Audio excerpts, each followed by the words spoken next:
Thousands of homeless across the Bay Area are struggling to survive during this cold snap. 1,000 warm winter coats are warming the hearts of people in need. Every person here has a story.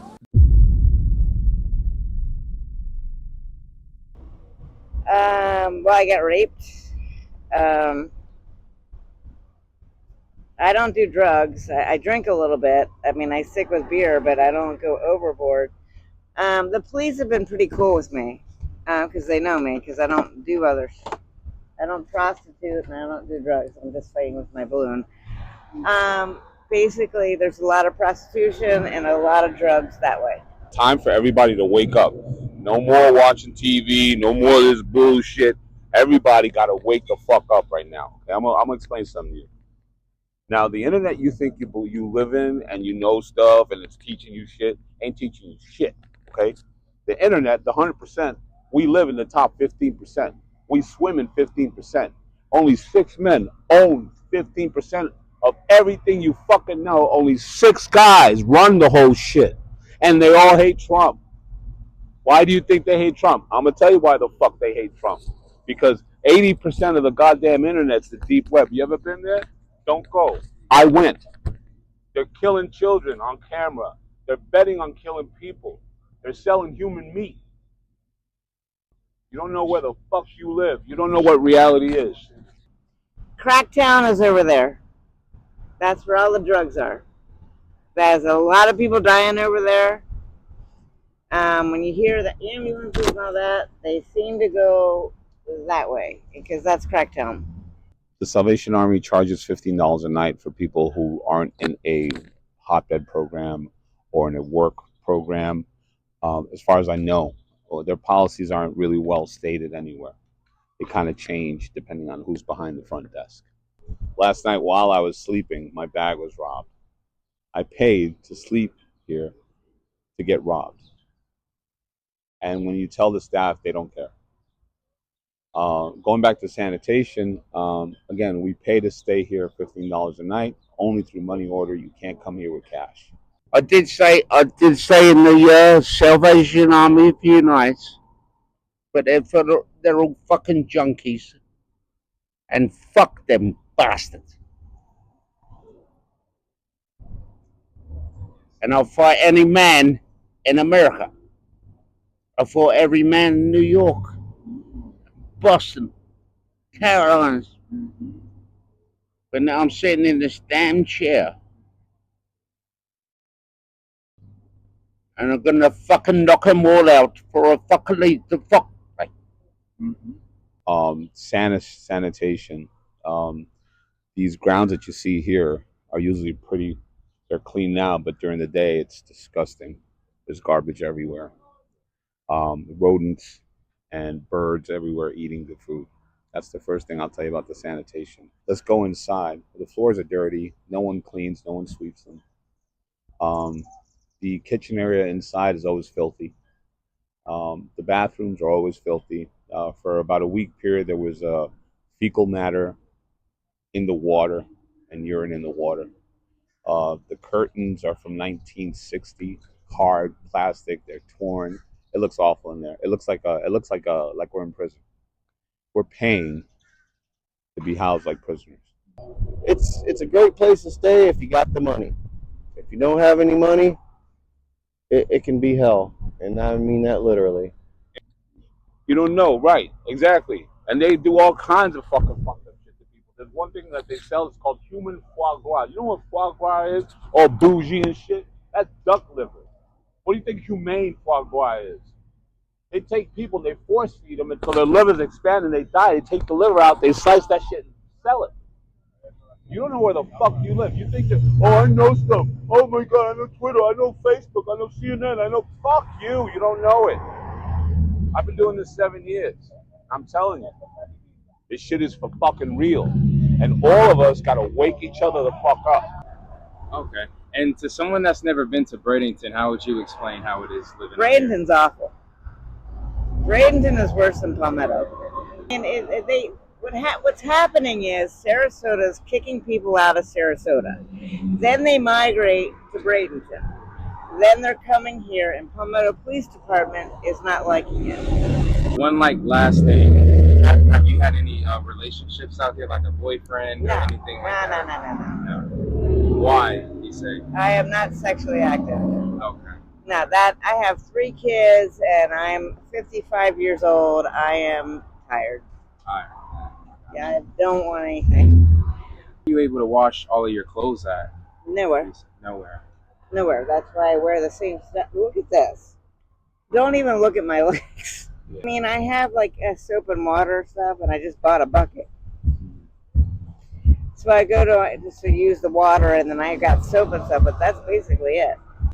It's pretty rough here. I mean, in the nice areas like the beach and stuff is nice, but over here in the hood it's kind of rough. Tornadoes done took half of people's roof off. Jobs barely just not opening up. People here, about to lose their mind if they ain't already have. But I mean, it's like all other areas. It has its ups and downs. I call it the concrete jungle because there's no place to stay except on the street, and they just passed a Supreme Court law that it's illegal to be homeless in public.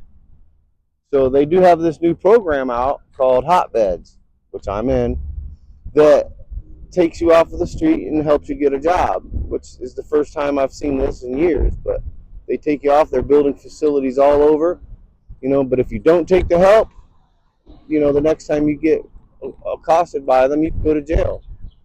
Some good hustles out here in Bradenton or things y'all have gotten to that you would want to share. School. School. Hell yeah. School. School. I got you. Yeah. Work. Stick to working. I got Selling drugs, you're only gonna get so far. So I say stick to school, working. School. I got you. And is that your girlfriend over there? Oh, no, this is my homegirl. Oh, homegirl. Yeah. I got you. And there are bed bugs on the floors and the cushions. I had to clean the cushions, and 2 or 3 of us spent time cleaning the bed bugs off the cushions. This morning I woke up not only robbed, but bitten up by bed bugs on my wrist.